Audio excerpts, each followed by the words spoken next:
जीवित ईश्वर का जीवित वचन सीखने के लिए प्रभु ने हमें एकत्रित किया है। हम प्रभु का धन्यवाद करें। बीते दिनों में उसने हमें संभाल कर रखा।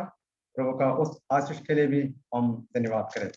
आज सीधा हम अध्ययन के लिए जाएंगे। आज मैं सिखाना चाहता हूं भजन संहिता 13।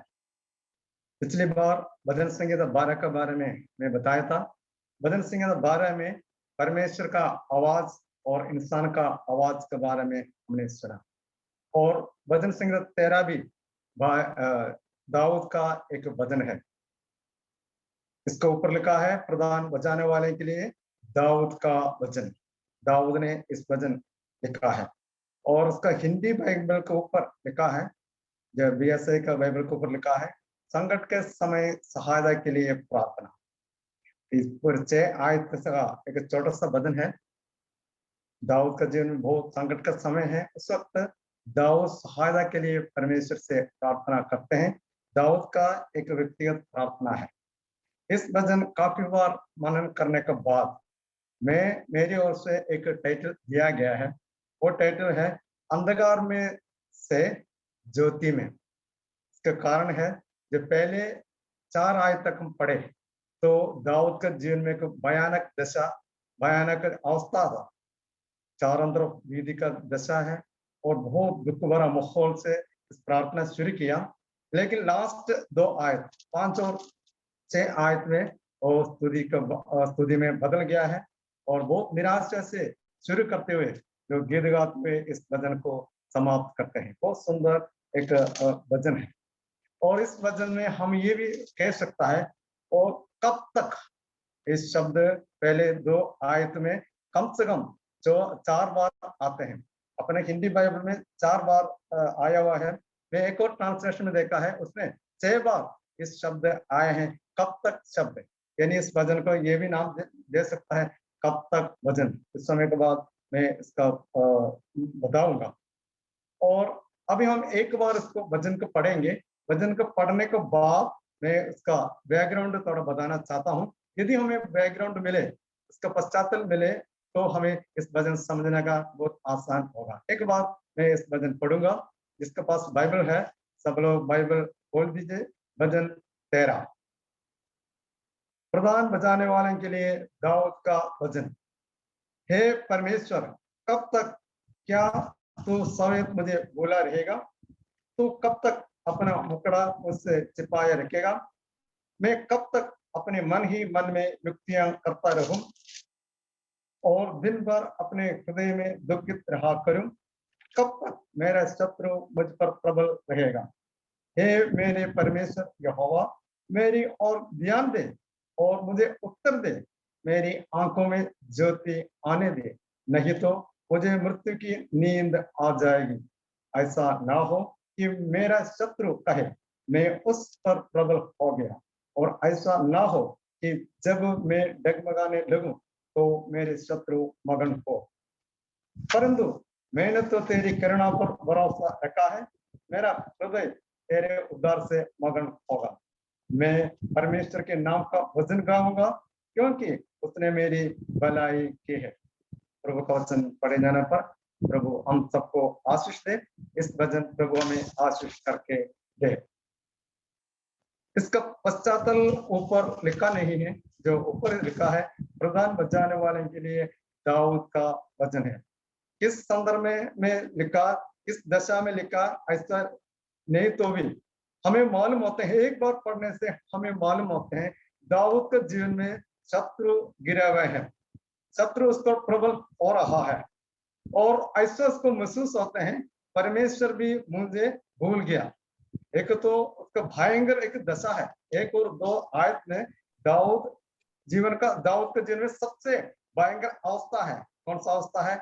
एक तो परमेश्वर उनको भूल गया, ऐसा दाऊद का विचार। प्रभु का मुंह छिपा के रखा वो परमेश्वर की ओर से। वो खुद की ओर है, उसको मन ही मन बहुत दुखी है। परमेश्वर तो उनको दूर ऐसा लगता है और दाऊद खुद मन ही मन दुखी है। और तीसरी बात, उसका शत्रु उसके ऊपर प्रबल होने लगता है। इस सब बातें दाऊद का महसूस हुआ। इसलिए दाऊद बहुत अंधकार का दशा में है। इसलिए मैंने ये बताया अंधकार में से जो लास्ट हम पढ़ते हैं ज्योति में आया, उस वचन हमें ज्योति दिखाते हैं। इतना भयंकर दशा से प्रभु उनको ज्योति दिखाया है, हम धीरे धीरे हम आएंगे। अब एक बार मुझे आपको समझाना है, यहाँ पर दाऊद का शत्रु कौन है, जो बैरी उसको दबाते हैं, वो कौन है।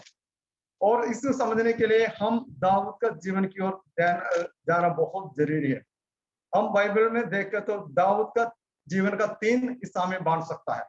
मूसा का जीवन का हिस्सा है 3 हिस्सा में बांट सकता है। इसी रीति से दाऊद का जीवन भी 3 हिस्सा में बांट सकता है। पहले हिस्सा है दाऊद एक चरवाहा के रूप में, और दूसरा हिस्सा है दाऊद को अब राजा होके नियुक्त किया गया, अभिषेक किया गया, इसराइल का राजा होके जो शमूएल के द्वारा नियुक्त किया गया। दूसरा दशा वही अभिषिक्त किया गया। तीसरा दशा है दाऊद राजा बनने के बाद उसका जीवन। इस 3 काल बाइबल हमें स्पष्ट बताते हैं। लेकिन इस वचन लिखने का जो अवस्था क्या है, एक बात मैं बताना चाहता हूं, इस वचन लिखने के समय दाऊद राजा नहीं हुआ, यानी और सिर्फ अभिषिक्त हुआ है। कैसे पता चलता है, हम जब दाऊद का जीवन राजा बनने के बाद हम देख सकता है, राजा बनने के बाद दाऊद को दुश्मन गहरा नहीं, जो अन्य जाति लोग दाऊद के गहरा नहीं है। हम बाइबल में बड़ा बहुत स्पष्ट से पढ़ते हैं, दाऊद जब जो राजा बना, जहां जहां दाऊद गया सब दुश्मनों से दाऊद को प्रभु ने जय दिलाता रहा। दूसरा सामुएल 8 अध्याय का 6 आयत इस तरह से पढ़ते हैं, वहां पर दाऊद का विजय के बारे में बताते हैं, किन किन देशों के ऊपर दाऊद ने विजय प्राप्त किया। हम उसको दूसरा सामुएल 8 अध्याय में पढ़ते हैं। उसमें लिखा 8 अध्याय का 6 आयत में लिखा है, तब दाऊद ने दमिश्क के आरामी सिपाही को चौकियां बिठाई, इस पर आरामी दाऊद के अधीन होकर बैंड ले आने लगे, और जहां जहां दाऊद जाता था वहां वहां यहोवा उसको जयवंत करता रहा। जब राजा बनने के बाद जहां जहां दाऊद गया और परमेश्वर ने उनको जयवंत करता रहा। इसका 14 आयत में भी इसी शब्द लिखा है, 8 अध्याय का 14 आयत में भी, फिर उसने एदोम में सिपाही की चौकियां बिठाई, पूर्व एदोम में उसने सिपाही की चौकियां बिठाई, और सब एदोमी दाऊद के अधीन हो गया। दाऊद जहां जहां जाता था वहां वहां यहोवा उसको जयवंत करता रहा। यानी जो चारों तरफ अन्य जाति लोग राजा के ऊपर हमेशा दाऊद जो जयवंत पाता रहा। यहां तक दाऊद के जीवन में बहुत बड़ा पाप हुआ। हम इसको दूसरा शमूएल 11 अध्याय में पढ़ते हैं। लेकिन उस समय में भी दाऊद अम्मोनियों के ऊपर जय पाया था। यानी दुश्मनों के साथ जो उसका इस्राएल के दुश्मनों के साथ जब लड़ते वक्त कभी भी जो दाऊद जो हारा नहीं है। इसलिए हमें इस भजन को हम तुलना करके देखो तो दाऊद राजा बनने के बाद नहीं इस भजन लिखा। फिर यहाँ पर किस संदर्भ दाऊद का दुश्मन कौन है, ये ज्यादातर टीकाकारों का ये मानना है। इस संदर्भ ये दाऊद का दुश्मन ये है, जो दाऊद का जो ससुर जी शाऊल, हम उसके बारे में काफी पढ़ते हैं, पहले सामुएल में काफी बार उसका शाऊल के बारे में पढ़ते हैं। दाऊद को मारने के लिए काफी बार शाऊल ने और योजना बनाया, काफी बार, यहाँ तक एक बार ऐसा था दाऊद बस मर गया, ऐसा तक हो गया था। यानी यहाँ पर दाऊद का दुश्मन है शाऊल। शाऊल काफी बार दाऊद को मारने लगा। ऐसा भी बताया जाता है, जब एक दिन दाऊद शाऊल को बढ़कर अब्दुल्ला नाम का गुफा में बैठा था, तभी फिलिस्ती लोग भी दाऊद को मारने के लिए आया। एक तरफ जो शाऊल, दूसरी तरफ फिलिस्ती लोग शाऊल को जो दाऊद को मारने के लिए आया। उस वक्त इस भजन लिखा है। इस भजन में ऐसा हमें प्रतीत होते हैं, दाऊद बिल्कुल घबराया गया है। मेरे परमेश्वर कब तक, क्या तू समेत मुझे भूला रहेगा। यानी कब तक शब्द 4 बार कम से कम आए हैं। कब तक शब्द ऐसा है, हमें क्षमा, मतलब हमें इंतजार करने का समय नहीं, और ऐसा है कि निराशा का समय है। काफी समय तक परमेश्वर से प्रार्थना किया, परमेश्वर से कोई उत्तर नहीं मिला, तभी दाऊद घबरा गया, परमेश्वर भी मेरे से दूर हो गया। प्रभु ऐसा दशा में मैं कब तक रहेगा, आप मुझसे बातें नहीं करता, मैं अंदर ही अंदर मैं घुटता हूँ, और शत्रु मुझ पर प्रबल होते हैं। कब तक प्रभु, कब तक तू मेरे पास नहीं आएगा, ऐसा विचार रखकर जो दिल की गहराई से दाऊद का ये प्रार्थना है। और एक बार मैंने इसको आपको बताना चाहता हूँ, पहले आए तो ज्यादा मनन करेंगे, हे परमेश्वर कब तक, क्या तू सवेद मुझे भूला रहेगा। हमें ये बाइबल पूरा पढ़े तो एक बात हम समझना है, परमेश्वर कभी भी किसी को भी भूलेगा नहीं, अपने भक्तों को विशेष तौर पर भूलेगा नहीं। यदि मैंने सुबह उसको मनन किया, काफी दिनों से मनन कर रहा है, एक बात मुझे मालूम हो गया, सच में परमेश्वर नहीं भूला, लेकिन दाऊद परमेश्वर का वचनों को, वायदों को भूल गया। क्यों ऐसा मैंने बताया, परमेश्वर नहीं भूलेगा, हमें काफी वायदा है, लेकिन दाऊद जो परमेश्वर का वायदों को भूल गया। दाऊद ऐसा संदर्भ में परमेश्वर ने उनको जो वायदे दिया था, उस वायदा को याद करना था। कभी कभी भी ऐसा शब्द दाऊद के जीवन में नहीं हो सकता। दाऊद को परमेश्वर ने कहा गया, कुछ वचन हम देखेंगे। मैंने इसलिए उसका संदर्भ में आपको बताया कि अभिषिक्त होने के बाद ही इस वचन लिखा गया। दाऊद राजा बनने के बाद नहीं, अभिषिक्त होने के बाद, अभिषिक्त होने के बाद काफी समय के बाद वो राजा बना था। अभिषिक्त होने के समय में जो कई जगह पे मारे फिरते थे, उस समय में इस वचन लिखा गया। ऐसा एक समय है, दाऊद महसूस हुआ परमेश्वर मुझे भूल गया, लेकिन मैंने ये बताना चाहता हूँ, परमेश्वर दाऊद को नहीं भूला, लेकिन दाऊद ने परमेश्वर को वायदा का बोला। क्यों? हम चाहते जल्दी से पढ़ेंगे, हम पहले शमूएल 13 अध्याय में आएंगे। पहले शमूएल 13 अध्याय का 14 आयत, बाइबल में पहली बार दाऊद के बारे में जिक्र किया गया। दाऊद को खुद बताया नहीं, लेकिन दाऊद के बारे में सबसे पहले वचन में लिखा गया आयत है पहले शमूएल 13 अध्याय का 14वीं आयत। वो बात शमूएल भविष्यवक्ता शाऊल को बताते हैं। शाऊल ने परमेश्वर के खिलाफ पाप किया, तभी परमेश्वर की ओर से शाऊल को समझा रहे, क्या समझा रहा है, मैं पढ़ूंगा इसका 14 आयत में। परंतु अब तेरा राज बनाना रहेगा, शाऊल को कहते हैं। यहोवा ने अपने लिए एक ऐसा पुरुष को ढूंढ लिया है जो उसके मन से अनुसार है, और यहोवा ने उसी को अपनी प्रजा पर प्रधान होने का ठहराया है। बाइबल में पहली बार दाऊद के बारे में परमेश्वर ने बताया, उसको लिखा है जो उसके मन के अनुसार। सबसे पहले दाऊद परमेश्वर के मन के अनुसार था। दाऊद परमेश्वर ने इस बात को जो शाऊल के द्वारा स्पष्ट किया। उसका 15 अध्याय का 27 और 28, इसी किताब का 15 अध्याय का 27 और 28 में इस प्रकार से लिखा है, तब शमूएल ने जाने के लिए घूमा और शाऊल ने उसके भागे की चोर को पकड़ा और वह फट गया। तब शमूएल ने उससे कहा, आज यहोवा ने इस्राएल के राज को फाड़कर तुझसे छीन लिया है और तेरा एक पड़ोसी को जो तुझसे अच्छा है दे दिया है। यहाँ पर दूसरी बार शमूएल के द्वारा बताया गया, अभी शाऊल से भी अच्छा एक पड़ोसी, ये भी दाऊद है। दाऊद को परमेश्वर ने चुन लिया था। इस बात को सबसे पहले शमूएल के द्वारा प्रकट किया गया है। और इसके बाद शाऊल ने पाप किया, तभी शमूएल को दुखी हो गया। तभी शमूएल को परमेश्वर क्या कहते हैं, उसका 16 अध्याय का पहली आयत, पहले शमूएल 16 अध्याय के पहले आयत में यहोवा ने शमूएल से कहा, मैंने शाऊल को इस्राएल पर राज करने के लिए तुच्छ जाना है, तो कब तक उसके विषय में विलाप करता रहेगा? अपने सिंह से तेल भरकर चला, मैं तुझको बेथलेहम निवासी यिशै के पास भेजता हूँ, क्योंकि मैंने उसके पुत्रों में से एक को राजा होने के लिए चुना है। यहाँ पर भी बताया, बेथलेहम के यिशै के पुत्र को मैं इस्राएल का राजा होने के चुन लिया। तीसरी आयत, और यज्ञ पर यिशै को न्योता देना, तब मैं तुझे बताऊंगा कि तुझको क्या करना है, और जिसको मैं तुझे बताऊंगा उसको मेरी ओर से अभिषिक्त करना है। यहाँ पर प्रभु ने बताया, एक व्यक्ति को मैंने बताऊंगा तो उसको अभिषिक्त करना। फिर 16 दे आगे इसका 11 और 13 आयत में हम पढ़ते हैं, दाऊद को वहां पर राजा होने के लिए अभिषेक किया गया। जिस वक्त दाऊद का अभिषेक किया गया, इसके बाद हम दाऊद का जीवन देखें, 17 अध्याय में दाऊद अपना पराक्रम दिखाते हैं और गोलियत को मार दिया। और गोलियत को मारने के बाद शाऊल को भी मालूम हो गया, अभी दाऊद राजा बन जाएगा। तब से लेकर दाऊद को ऊपर शाऊल जलने लगा। इसके बाद शाऊल का दामाद तो हो गया, लेकिन शाऊल दाऊद को काफी बार मारने के लिए कोशिश किया, लेकिन दाऊद वहां से भाग गया। भागने के बाद भी शाऊल को और योनातान, जो शाऊल का बेटा था, योनातान को मालूम है दाऊद राजा बन जाएगा। इसका पहले शमूएल 20 अध्याय का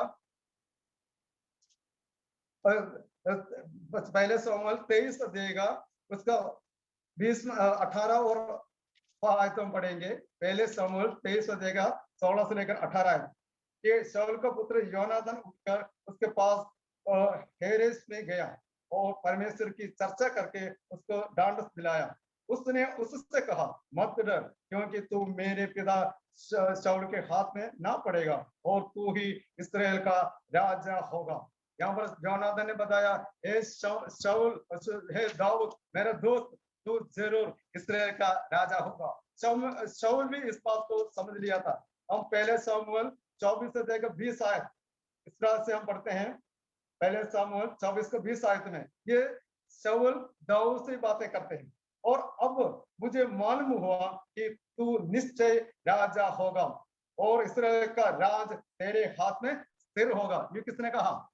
ये शाऊल ने कहा, जो दाऊद को मारने के लिए कोशिश कर रहा था। उस शाऊल खुद दाऊद के कहते हैं, तू इस्राएल का राजा बन जाएगा। एक बार नहीं, तो और भी बताया। इसका 26 अध्याय का 25 में आयत, 26 का 25 आयत, वहां पर भी शाऊल दाऊद से कहते हैं, शाऊल ने दाऊद से कहा, हे मेरे बेटे दाऊद, तू धन्य है, तू बड़े बड़े काम करेगा और तेरे काम सफल होंगे। शाऊल को भी मालूम था, योनाथन को मालूम था, शमूएल को मालूम था और दाऊद का खुद मालूम था वो राजा बन जाएगा। लेकिन ऐसा परिस्थिति, कुछ ऐसा परिस्थिति देखकर दाऊद ये सोचते हैं, परमेश्वर मुझे भूल गया, मैं बहुत दुखी हूं, दुश्मन मेरे ऊपर प्रबल हो जाएगा, मैं मर जाएंगे। मैंने बताया, दाऊद ने शिकायत किया, परमेश्वर ने मुझे भूल गया। मैंने बताया, दाऊद परमेश्वर का वायदों को भूल गया। यदि शाऊल दाऊद को इस बातों को याद हुआ तो कभी भी ऐसा निराशा का शब्द दाऊद नहीं बोला होता। प्यारो, ऐसा समय हमारा जीवन में आ जाते हैं। हम प्रभु पर विश्वास किया, प्रभु का आशीष हमारे पास है, लेकिन हमारे जीवन का परिस्थितियों को देखकर हम काफी बार परमेश्वर का वायदों को भूल जाते हैं।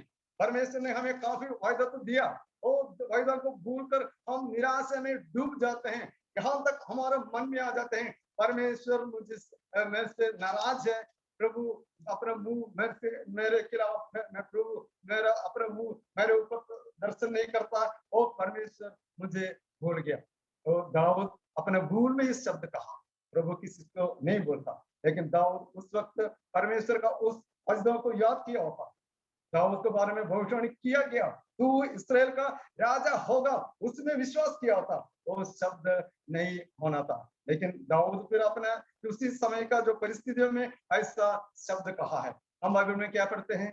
हम एशिया की किताब इस तरह से पढ़ते हैं, एक माँ अपने बच्चे को भूल सकते हैं, हाँ शायद माँ अपने बच्चे को भूल सकता है, लेकिन मैं तुम्हें कभी नहीं भूलूंगा। धन्यवाद प्रभु का उस सच्चे वचन के लिए। प्यारो, हमारे जीवन में ऐसा परिस्थिति आते हैं, चारों तरफ दुख की दुख, दुश्मन हमारे ऊपर चढ़े आते हैं, हम खुद अंदर के अंदर घुट के मर जाते हैं, खुद को हम ऐसे निराशा में डुबा देते हैं। उसके समय प्रभु कभी भी हमसे दूर नहीं है, वो हमें हिम्मत देते हैं, वो हमारे साथ रहते हैं। दाऊद इसलिए से महसूस करके प्रभु से प्रार्थना किया, प्रभु कब तक ऐसा दशा रहेगा, कब तक मेरा दशा ऐसा रहेगा? वो प्रभु का जवाब हम ऐसे देख सकता है। और फिर हम क्या करते हैं, शत्रु मेरे ऊपर हमला करेगा, मैं मर जाएंगे। उस वक्त दाऊद को या इस बातों को याद करना था, मुझे परमेश्वर की ओर से अभिषेक का तेल डाला हुआ है। प्रभु का दास जो शमूएल के द्वारा शाऊल के ऊपर, दाऊद के ऊपर अभिषेक का तेल था, इस्राएल के राजा होने का, उसका सब कुछ प्रभु ने दिखाया था, लेकिन निराशा में डूब गया। प्रभु का वायदा को उसने याद नहीं किया। प्यारो, हमारा देश काफी बार ऐसा होते हैं, हम भी प्रभु से ये शब्द बताते हैं, कब तक, कब तक प्रभु ऐसा दशा में मैं कितने समय तक रहेगा? देखो मेरा परिस्थिति, मेरे आर्थिक जो समस्या, मेरे परिवार का समस्या, मेरे बच्चों का समस्या, मेरे पढ़ाई का समस्या, इस सब कब तक, कब तक, कब तक? क्या सचमुच प्रभु मुझे भूल गया? प्रभु को मुझे मुंह मेरी ओर नहीं? लेकिन क्या लोग, हम कभी भी ऐसा शब्द नहीं निकालना। प्रभु कभी भी अपने वायदों से मुकरता नहीं है। जो बात प्रभु ने कहा दाऊद इस्राएल का राजा होगा तो राजा होगा। हम गिनती किताब पढ़ते हैं, परमेश्वर इंसान नहीं झूठ बोले। कभी भी परमेश्वर अपना वायदा से मुकरता नहीं, वो कभी भी झूठ नहीं बोलेगा। नए नियम में लिखा है परमेश्वर जो झूठ बोल नहीं सकता। प्रभु ने जो वचन दिया है वो वचन में अब बने रहेगा। इसलिए प्यारो, हम प्रभु का वायदों के ऊपर ज्यादा ध्यान देना है। हमारा समस्या ये है, हम प्रभु का वचनों पर, प्रभु का वायदों पर ध्यान नहीं देता। हम हमारा विचारों में ऐसा जीवन बिताते हैं, उस वक्त ऐसे समय हमें जो निराश आ जाते हैं। लेकिन प्रभु का धन्यवाद हो, दाऊद के जीवन के लिए एकदम दाऊद उसी दशा से उबर गया। 5 और 6 आयत में देखो दाऊद किस तरीके से बदल गया। उसको 5 और 6 आयत हम पढ़ेंगे। परंतु मैंने तो तेरे करुणा पर भरोसा रखा है, मेरा हृदय तेरे उद्धार से मगन होगा। प्रभु का धन्यवाद। दाऊद कुछ समय के बाद, ऐसे निराशे से उभरने के बाद दाऊद को मालूम हो गया मैं खुद बच नहीं सकता, लेकिन फिर वो प्रभु का करुणा पर उसने भरोसा रखा। वो प्रभु का किया उद्धार में वो खुशी हो हुआ। हमारे जीवन में ऐसे समस्या आते हैं, मैं आपको एक शर्ती इलाज बताना चाहता हूँ। हमारे सबका जीवन में समस्या है। मेरे जीवन में और तरीका होगा, आपके जीवन में और तरह का परेशानी तो जरूर होगा। लेकिन ऐसे समय में शर्ती या इलाज है, आप अपना उद्धार के बारे में सोचिए।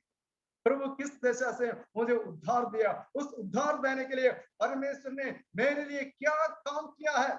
उस वक्त हमारा जीवन खुशी से बदल जाएगा। हमें उद्धार देने के लिए परमेश्वर ने क्या किया, हमारा दृष्टि सीधा उस कालवरी की ओर देख। बस मैं बताता हूँ, मेरे जीवन का अनुभव के साथ बताता हूँ। मेरे जीवन में इतने मुसीबत मुश्किल के बाद भी हमेशा में उसी कालवरी की ओर देखते हैं। वहां पर मुझे उद्धार मिला, वहां पर खुद परमेश्वर मुझसे प्रेम करके इस धरती पर आया। मेरे जैसे गंदे पापी के लिए मैं अपना प्राण देकर मुझे छुड़ा लिया। मेरा उद्धार, उस उद्धार को बात को सोचकर मेरे जीवन में बहुत खुशियां आ जाती। आपका जीवन का हर समस्या के समय आप सीधा प्रभु यीशु की ओर देखना। जैसा इब्रानी की पत्री 12 और 13 बताते हैं उस यीशु की ओर हम ध्यान दे जो हमारे लिए दुख सहा। हमेशा हमारा मनन का विषय हमेशा ये होना चाहिए, हमारे लिए दुख सहा वाला प्रभु यीशु को। हमारा सारा दुख वहां दूर हो जाएगा, हमारा उद्धार का अनुभव हमें खुशी खुशी देते रहेंगे। चटाई तो बताते हैं मैं परमेश्वर के नाम का भजन गाऊंगा क्योंकि उसने मेरी भलाई की है। आखिर में दाऊद को मालूम हो गया उस परमेश्वर मेरे लिए काम किया है। जो कितने निराशे से उस शब्द आया, एक आयत और चटाई लास्ट आयत में कितने फर्क है। पहले आयत में प्रभु कब तक कब तक कब तक ऐसा पुकारते रहा, रोते रहा। लेकिन लास्ट आयत में मैंने बताया अभी दाऊद ज्योति में, पहले जो अंधकार में था अभी ज्योति में आ गया। फिर अपना जीवन में प्रभु को गीत गाते रहा। ऐसा परिस्थिति से बदला नहीं होगा, लेकिन प्रभु का उस उद्धार को सोचकर वो प्रभु को स्तुतिगान करते रहा। प्रभु हमसे हमारे जीवन में भी ये चाहते हैं, हम हर समय प्रभु को स्तुतिगान करें, प्रभु का गीत गाए। इसकी घटना मुझे याद आ रहा है, बस बोल के मैं समाप्त करूंगा। आपको अच्छे से मालूम है प्रेरितों का काम 16 अध्याय में प्रभु का महान दास और उसको और सिराज को बंदीगृह में डाल दिया। कितनी दुखी की बात है, उनको बहुत ज्यादा भेद लगाकर उसके हाथ और पैर काली कोठरी में डाल दिया, बंद करके ठोक दिया आधी रात को। ऐसा दुख के समय में क्या कर रहे थे, वो गीत गाकर प्रभु को महिमा दिया। ऐसा दुख के समय में, संकट के समय में प्रभु के लिए गीत गाते। ऐसा समय दाऊद का है। दाऊद ऐसा जब वो थोड़ा निराश तो हुआ, लेकिन बाद में प्रभु का स्तुति गान गाते रहेगा। इसलिए प्यारो, हमें हमारा जो परिस्थितियों को देखकर कभी भी निराश नहीं होना है। काफी बार शैतान ऐसा निराश तो जरूर करेगा, लेकिन हम क्या करना, मैंने आपको बताया प्रभु का वचन मनन करना है। दाऊद को जो वायदा प्रभु ने दिया है उस वायदा को हम याद करना है। हमारे लिए भी वायदा दिया है, हम प्रभु के वचन के पास आकर उस वचन को हम अमल करें। प्रभु आपने कहा है वो मेरे लिए पूरा कर, अभी हमारे जीवन से वो गीत निकलेगा। प्रभु का धन्यवाद हो। आज और 2 दिन इस वचन मैंने मनन किया, मेरे जीवन में बहुत ज्यादा खुशियां मिले। निराशा से आरंभ किया, लेकिन बहुत ज्यादा खुशी मेरे जीवन में मिला। इस वचन आपका जीवन में भी खुशियां देंगे। आपका निराशा का समय आप प्रभु के पास जाइए, प्रभु का उद्धार का काम को देख लीजिए, काल मृत्यु को देख लीजिए, आपको खुशी मिलेगा। आप अपने आप गीत गाने लगेगा। इस वचन सुनने के लिए आपको बहुत बहुत धन्यवाद। प्रभु आपको सबको और मुझे भी आशीष दे, उसके नाम की महिमा हो।